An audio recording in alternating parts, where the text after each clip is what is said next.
தேவனுடைய கிருபையினாலே இந்த காலையிலே நாம் சந்திக்க தேவன் தந்திருக்கிற நேரத்துக்காக ஆண்டவருக்கு நன்றி செலுத்துவோம். கர்த்தர் நல்லவர்.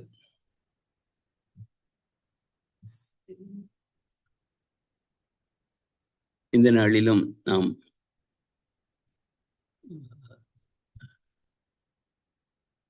ஸ்கிரீன் ஷேரிங் வரலாம். மல்டிபிள் ஷேர் போட்டிருக்கேன்.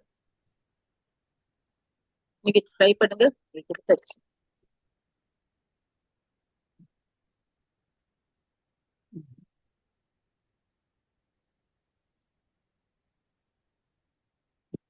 உங்க ஸ்கிரீன் தெரியுது. ஓ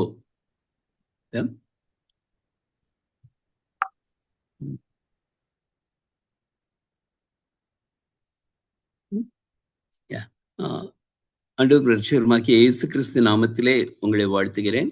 இந்த நாளிலும் நாம் தேவனுடைய சமூகத்திலே வர கத்த தந்திருக்கிற கிருபைக்காக ஆண்டவருக்கு நன்றி செலுத்துவோம். இந்த நாளிலே நாம் அப்போஸ்தலர் 13வது அதிகாரத்திலே 13 முதல் 22 வரை உள்ள வசனங்களை நாம் வாசிக்கிறோம். வரலாற்றினாலே நாம் கற்றுக்கொள்ளும் காரியங்களை குறித்து இந்த பகுதியிலே பவுலுடைய பிரசங்கத்திலிருந்து நாம் சில காரியங்களை தியானிக்கிறோம்.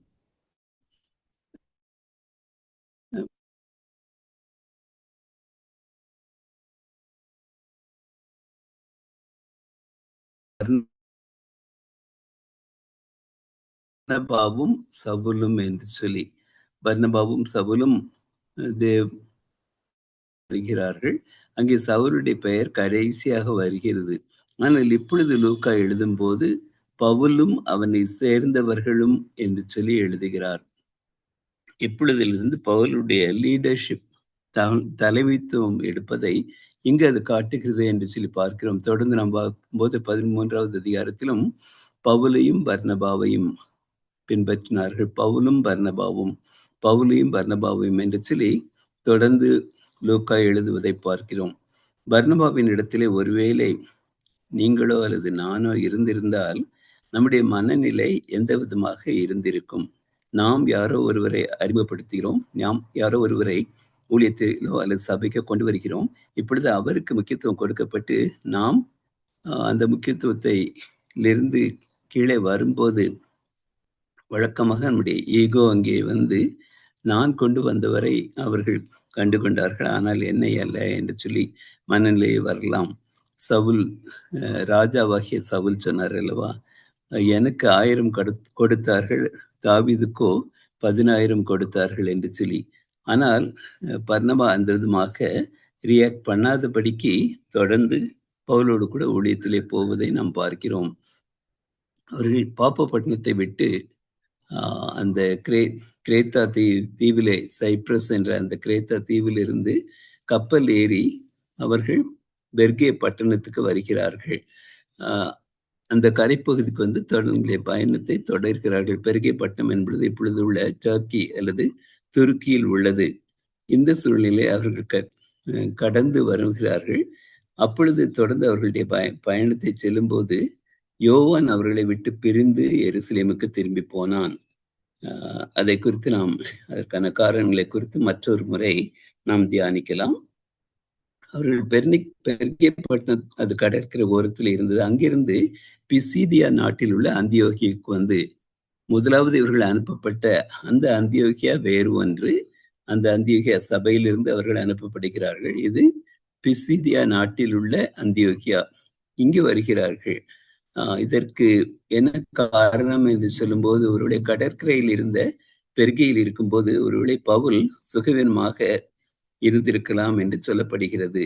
ஒருவேளை அவருக்கு மலேரியா வியாதி வந்திருக்கலாம் என்றும் சொல்லப்படுகிறது. எனவே அங்கிருந்து அவர் வித்தியாசமான ஒரு இடத்திற்கு, மலைப்பாங்கான இடத்திற்கு போகிறார். 220 கிலோமீட்டர் அவர்கள் அந்த பகுதிக்கு போக வேண்டும். அது கலாத்தியா நாடை சேர்ந்ததாக இருக்கிறது. பவுல் எழுதும்போது கலாத்தியருக்கு எழுதுகிறார், உங்களுக்கு தெரிந்திருக்கிறபடி நான் சரீர பலவீனத்தோடு முதலாந்தரம் உங்களுக்கு சுவிசேஷத்தை பிரசங்கித்தேன். சரீர பலவீனத்தோடு கடற்கரை இருக்கும்போது அவருக்கு இதுமாக நோய் வாய்ப்பட்டிருக்கலாம் என்று கூறுகிறார்கள்.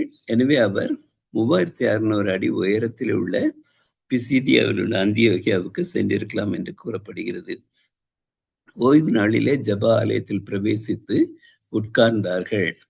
அவர்களுடைய ஓய்வு நாள் வேளை நாம் கூறுகிற விதமாக அவருடைய சனிக்கிழமை அவருடைய வழக்கமான ஓய்வு நாள். அந்த நாளிலே அவர்கள் சென்று ஜெப ஆலயத்திலே உட்கார்ந்தார்கள். அவர்கள் தங்களுடைய வழக்கத்தின்படி ஓய்வு நாளிலே ஜெப ஆலயத்துக்கு செல்கிறார்கள். இயேசு கிறிஸ்து பற்றி நாம் வாசிக்கும் போது கூட பார்க்கிறோம், அவர் ஆலயத்துக்கு சென்றார். மற்ற ஊர்களிலே போகும்போது ஜெப ஆலயம், அங்குள்ள சினகாக், அங்கே பங்கு பெற்றார் என்று சொல்லி நாம் பார்க்கிறோம். வேதம் தெளிவாக சொல்லுகிறது எபிரேயரிலே, சபை கூடி வருவதை சிலர் விட்டு விடுகிறது போல நாமும் விட்டு விடாமல் ஒருவருக்கொருவர் புத்தி சொல்லப்படுவோம் என்று சொல்லி நாம் வாசிக்கிறோம். சபை கூடி வருதலை சிலர் விட்டு விடுகிறது போல. எனவே ஆலயத்துக்கு செல்வது நாம் ஒவ்வொருவரும் ஆண்டவருடைய பிள்ளைகளுக்கு கடமையான காரியம், அது முக்கியமான ஒரு காரியம். அப்படி இருக்கும்போது நம்ம ஆலயத்துக்கு செல்லும்போது என்ன நோக்கங்களோடு கூட செல்லுகிறோம் என்று சொல்லி நாம் பார்க்கலாம். நாம் ஆலயத்துக்கு செல்லும்போது பாசிட்டிவாக உள்ள காரியங்கள் என்ன? முதலாவது ஆண்டவரை தொழுது கொள்ள நாம் செல்கிறோம். அடுத்து ஆண்டவருடைய வசனங்களை, சத்தியங்களை கேட்பதற்காக நாம் செல்கிறோம். போதனையிலிருந்து மற்ற பாடல்கள் மூலமாக, மற்ற தொழுது கொள்ளுதல் மூலமாக.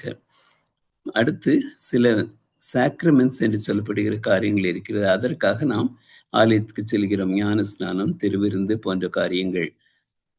பின்னர் அவருடைய மற்ற கிறிஸ்தவர்களோடு கூட ஐக்கியம் கொள்வதற்காக நாம் செல்கிறோம். அடுத்து நாம் அங்கே உள்ள ஊழியங்களிலே, சண்டே ஸ்கூல் அல்லது வாலிபர் கூட்டம், ஆண்கள் கூட்டம், இப்படிப்பட்ட நம்முடைய வயதுக்கேற்ற அமைப்புகள் மூலம் நாம் பங்கு பெற அது ஒரு ஏதுவாக இருக்கிறது. ஆண்டவருடைய ஊழியங்களில் நமது பங்கை நிறைவேற்றுவது, ஒருவேளை சண்டே ஸ்கூல்லோ அல்லது வாலிபர் கூட்டத்திலேயோ, ஆண்கள் ஐக்கியம், பெண்கள் ஐக்கியம், முதியவர், இவைகளிலே நாம் பொறுப்பெடுக்கிறது மூலமாக, அல்லது அவுட்ரீச் எஃபர்ட்ஸ் நாம் எடுக்கிற இந்த பெத்தேல் மெத்தடிஸ்ட் சர்ச்சிலிருந்து பல விதமான அவுட்ரீச் எஃபர்ட்ஸ் எடுக்கப்படுகிறது, சபைகள் ஆரம்பிக்கப்படுகின்றன. இப்படிப்பட்ட காரியங்களிலே நாம் ஈடுபடுவது அருமையான காரியம். இது நல்ல நோக்கங்கள். ஆனால் சிலர் ஆலயத்துக்கு செல்லும்போது தவறான நோக்கங்களுக்காக செல்லலாம்.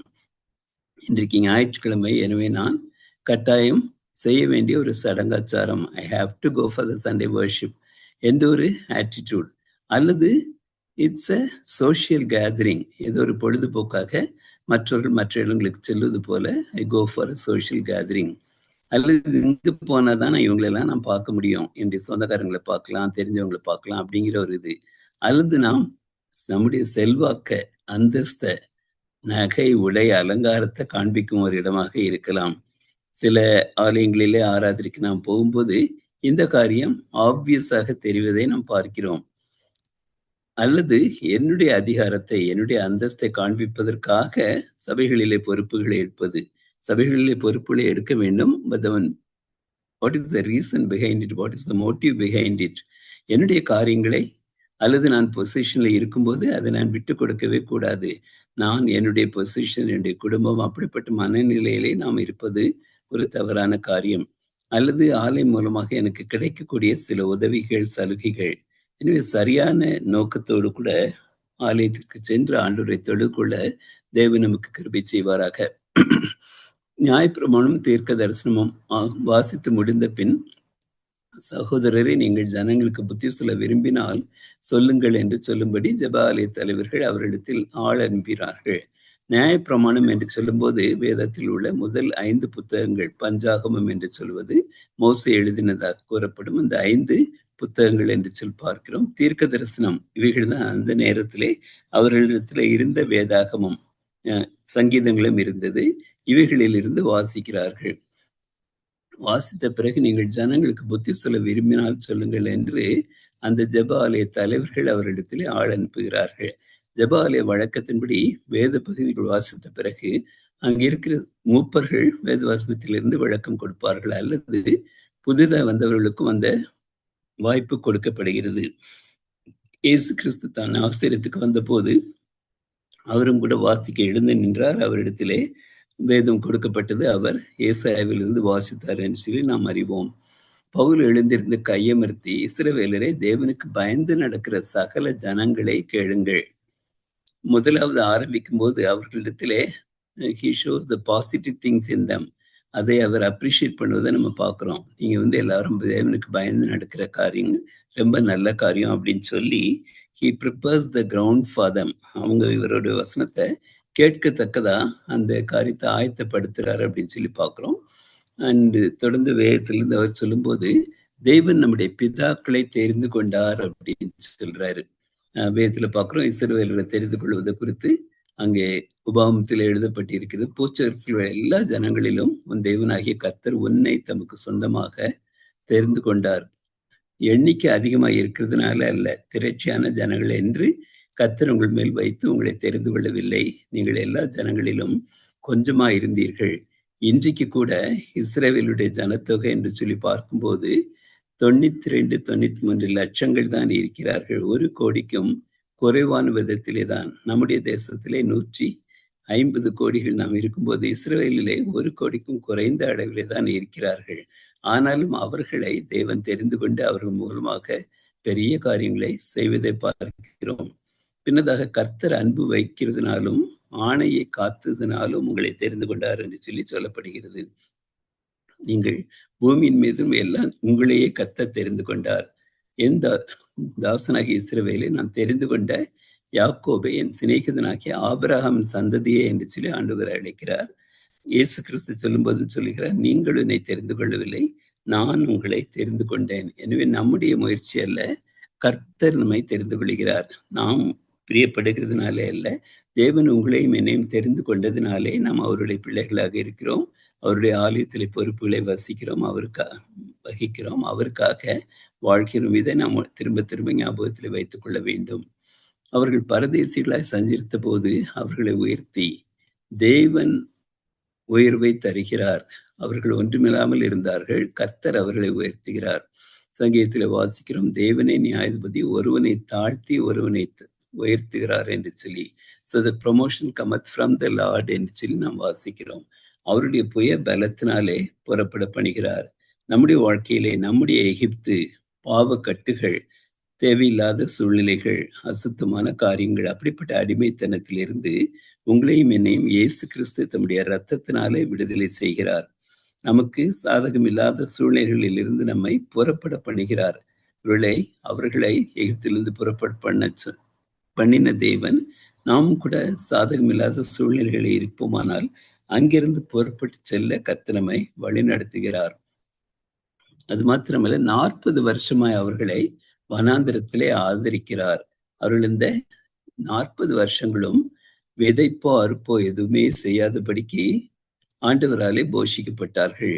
6 லட்சம் ஆண்கள், அவர்களோடு சேர்ந்த மனைவிமார், பிள்ளைகள் எல்லோரும் சார்க்கும்போது அவ்வளவு பேரையும் 40 ஆண்டுகள் வனாந்திரத்திலே போஷித்து வருகிறார் என்று சொல்லி பார்க்கிறோம். பரலோக மன்னாவினாலும் காடை போன்ற மாம்சங்களினாலும் ஆண்டவர் அவர்களை போஷிக்கிறார். நம்முடைய வாழ்க்கையிலும் கூட ஜெகோவா ஜைரே என்று சொல்லுவோம். நம்முடைய தேவைகளை சந்திக்கிறவர் தேவனாகவே இருக்கிறார் என்று பார்க்கிறோம். கானான் தேசத்தில் உள்ள ஜாதிகளை அழித்து தேசத்தை இவர்களுக்கு சுதந்திரமாக பங்கிட்டு கொடுத்தார். இவர்கள் வனாந்திரத்தில் அலைந்து கொண்டிருக்கிறார்கள். இப்போது அவர்களுக்கு சரியான இடங்களை அவர் கொடுப்பதை நாம் பார்க்கிறோம். பின்னதாக அவர் நியாயாதிபதிகளை ஏற்படுத்தி வந்தார். வேதம் சொல்லுகிறது, எந்த அதிகாரமும் தேவனாலே உண்டாகி இருக்கிறது. All authorities by the Lord என்று சொல்லி பார்க்கிறோம். எனவே ஆண்டவர் நடத்தி வருகிறார். பின்னதாக அவர்கள் ராஜா வேண்டும் என்று சொல்லி கேட்கிறார்கள், சகல ஜாதிகளையும் போல என்று சொல்லி. அப்பொழுது ஆண்டவர் துக்கப்படுகிறார், என்னை அவர்கள் தள்ளிவிட்டார்கள் என்று சொல்லி அவர்களுக்கு சவுலை ராஜாவாக கொடுக்கிறார். ஆனால் சவுல் ஆண்டவரை மகிமைப்படுத்தாதபடிக்கு, அவருக்கு கீழ்ப்படியாதபடிக்கு செயல்படுகிறார். ஆண்டவர் சொன்ன கட்டளைகளை அவர் கீழ்ப்படியவில்லை. அவர் அங்கு தேவனை மகிமைப்படுத்தாதபடிக்கு தனக்கு ஜெய ஸ்தம்பங்களை உண்டாக்கின போது தேவன் அந்த நிலைமையில் இருந்து அவரை தள்ளுகிறார். அவர் மரித்து போகிறார். ஆண்டவர் நமக்கு கொடுத்த ஞானத்தை அல்லது பதவிகளை அல்லது செல்வங்களை, செல்வாக்குகளை அவருடைய நாம மகிமைக்காக நாம் பயன்படுத்துவது அவசியமான காரியம் என்பதை நாம் உணர்கிறோம். சவுலை ஆண்டவர் தான் உயர்த்தினார், ஆண்டவர் தான் தெரிந்து கொண்டார், ஆண்டவர் தான் அவருக்கு பொறுப்புகளை கொடுத்தார். ஆனால் அவர் தன் மீது நம்பிக்கை வைத்து அப்படி இருந்ததினாலே தன்னுடைய நிலைமையை இழந்து பரிதாபமான விதத்திலே மரிக்கிறார் என்று சொல்லி பார்க்கிறோம். எனவே நாம் அனுபவிக்கிற பதவியோ அல்லது செல்வாக்கோ அல்லது பணமோ எந்த ஒரு காரியமானாலும் தேவன் நமக்காக கொடுத்தது. அதை நாம் உணர்ந்து அவருடைய நாம மகிமைக்காக அவைகளை செயல்படுத்த வேண்டும். In everything way to glorify God.